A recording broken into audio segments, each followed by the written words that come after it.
Hello. അപ്പോൾ നമ്മുടെ ഇന്നത്തെ പത്രമാറ്റി സീരിയലിൻ്റെ പ്രൊമോ ഇൻട്രോയിലോട്ട് പോയാലോ? അപ്പോൾ കഴിഞ്ഞ ദിവസം നമ്മൾ കണ്ടു നിർത്തിയിരിക്കുന്ന രംഗം, നന്ദു നല്ല അടിപൊളിയായിട്ട് നമ്മുടെ അനാമികയ്ക്കും അച്ഛനും അമ്മയ്ക്കും ഇട്ട് നല്ല ഡോസ് അങ്ങോട്ട് കൊടുത്തുകൊണ്ടിരിക്കുന്ന രീതിയിലാണ് ഇന്നലെ നമ്മൾ വൈൻഡപ്പ് ചെയ്തത്. ഇന്ന് വരാനിരിക്കുന്നത് അതിൻ്റെ ബാക്കി കുറച്ച് ഡോസും കൂടെയാണ്.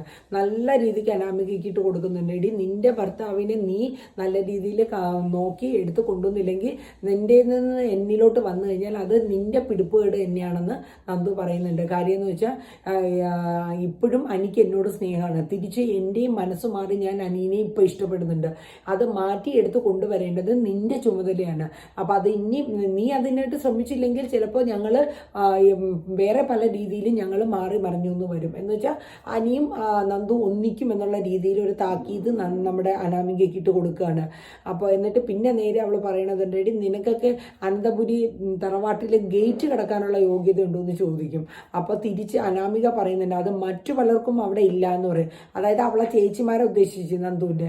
അപ്പോൾ നന്ദു പറയുന്നുണ്ട് ശരിയാണ്, പക്ഷെ എൻ്റെ ചേച്ചിമാർ സ്നേഹം കൊണ്ട് ആ തറവാട്ടിൽ കടന്നുകൂടി, നിനക്ക് അതിന് സാധിച്ചില്ല. നിനക്കും നിൻ്റെ അച്ഛനും അമ്മയ്ക്കും വേറെ പല തന്ത്രങ്ങളാണ് അവിടെ. അതായത് വീടും നഷ്ടപ്പെട്ട എല്ലാം നഷ്ടപ്പെട്ടിരിക്കുമ്പോൾ എന്തായാലും അനന്തപുരിയിൽ നിന്ന് എന്തായാലും ഒരു ഒരിത് കിട്ടൂല.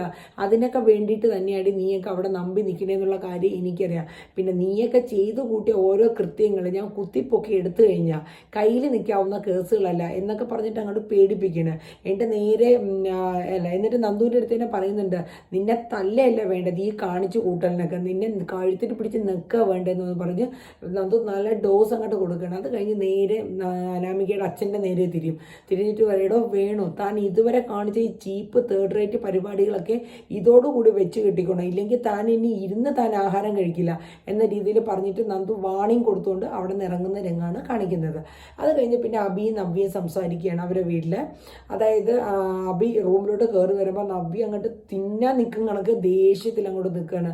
അവളുടെ മുഖം കണ്ടാലറിയുന്ന എന്തോ പന്തികേടുണ്ടെന്ന്. എന്നാൽ അതൊന്നും അറിയാത്ത മട്ടിൽ അബി പതുക്കെ റൂമിലോട്ട് കടന്നു വന്നു. എന്തേ നീ ഇങ്ങനെ ഇരിക്കുന്നതെന്ന് ചോദിക്കും. അപ്പം തന്നെ നവ്യ അങ്ങോട്ട് ദേഷ്യപ്പെട്ട് ഷൗട്ട് ചെയ്യണം, നീ ഇന്ന് എന്തിനാണ് അമ്മായി ഉണ്ടാക്കിയ ഫുഡ് കഴിച്ചത്? അമ്മായി ഉണ്ടാക്കിയ ഫുഡ് കഴിച്ചാൽ പോരെ? ഇതൊന്നും പോരാഞ്ഞിട്ട് അമ്മായിയുടെ ഫുഡിനെ അങ്ങോട്ട് വർണ്ണിക്കുകയാണ്. അതിൻ്റെ ആവശ്യം നിനക്കുണ്ടോ എന്ന് ചോദിക്കും. അപ്പോൾ പറയടി, അമ്മായി നീ കഴിച്ചില്ലല്ലോ അമ്മായി ഉണ്ടാക്കിയത്, അമ്മായി ഉണ്ടാക്കണതിനെക്കാട്ടിലും വല്യമ്മ ഉണ്ടാക്കുന്നത് കുറച്ചും കൂടെ ടേസ്റ്റ് തന്നെയാണ്. അഥവാ ടേസ്റ്റ് തന്നെയാണെങ്കിൽ നീ ഇത്രയും പോർത്തി പറയേണ്ട കാര്യമുണ്ടോ എന്ന് പറഞ്ഞ് നവ്യ ഒരുപാട് ദേഷ്യപ്പെടുകയാണ്. എടി, അത് എൻ്റെ ഒരു കുതന്ത്ര ബുദ്ധിയാണ്. എന്ത് കുതന്ത്രം? എടി, നമുക്ക് ഇവിടെ പല കാര്യങ്ങളും ചെയ്ത് മുന്നോട്ട് പോകണമെങ്കിൽ നമ്മൾ പല തന്ത്രങ്ങളും പ്രയോഗിക്കണം.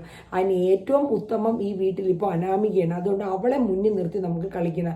ആ കളിയിലോടൊന്നും എനിക്ക് താല്പര്യമില്ല. എന്തായാലും നീ ഇന്ന് കാണിച്ചത് ശരിയായില്ല. അത് അമ്മായിക്കും ഒരുപാട് ഇൻസൾട്ടായി, വിഷമമായി. നീ അമ്മായിനെ അത്രയും പൊക്കി പറയേണ്ട കാര്യമൊന്നുമില്ല. എടി, ഇതൊക്കെ എൻ്റെ ഒരു ട്രിക്കാണ്, നീ കാണുന്നില്ലേ?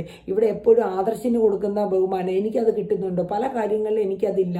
അപ്പം നമ്മൾ അതൊക്കെ കണ്ട് മുന്നോട്ട് പോകണമെങ്കിൽ നമ്മൾ പല കാര്യങ്ങളും വളരെ കുതന്ത്രത്തോടു കൂടി ചെയ്യണമെന്നൊക്കെ പറഞ്ഞ് അവൻ അതിൻ്റെ ആ ഒരു രീതിയിൽ നവ്യയുടെ അടുത്ത് പറഞ്ഞു കൊടുക്കുന്നുണ്ട്. പക്ഷെ നവ്യയ്ക്ക് അതങ്ങോട്ട് എല്ലാം അങ്ങോട്ട് അക്സെപ്റ്റ് ആവണില്ല. എന്നാലും അവളത് മനസ്സിലാക്കുന്നുണ്ട്. അപ്പോൾ ഇന്നത്തെ ഫുഡിൻ്റെ രീതിയും അതുമായിട്ട് ബന്ധപ്പെട്ട് ഞാനൊരു നമ്പറൊക്കെ ഇട്ട് കളിച്ച ഒരു പരിപാടിയാണ്, അത് നിനക്ക് മനസ്സിലായില്ലേ?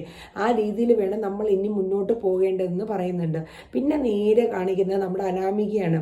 അനാമിക നമ്മുടെ അനിയുടെ അമ്മ ജാനകീനെ വിളിച്ച് കാര്യങ്ങളൊക്കെ പറഞ്ഞു. നന്ദു വീട്ടിൽ വരെയും അവിടെ വെച്ച് അച്ഛൻ്റെ അമ്മയുടെ മുമ്പിൽ വെച്ച് എന്നെ തല്ലി, എൻ്റെ കവിളത്തെ പാട് ഞാൻ എടുത്ത് അയച്ചു കൊടുത്തു എന്നും പറഞ്ഞിട്ട് അത് അമ്മ ഇപ്പം തന്നെ അനിയുടെ അമ്മ ഇപ്പം തന്നെ മുത്തശ്ശിയും കാണിക്കുമെന്നും പറഞ്ഞിട്ട് പോയിട്ടുണ്ടെന്നും പറഞ്ഞ് അച്ഛൻ്റെ അടുത്ത് അമ്മയുടെ അടുത്ത് ഓടിയെന്ന് പറയുകയാണ്.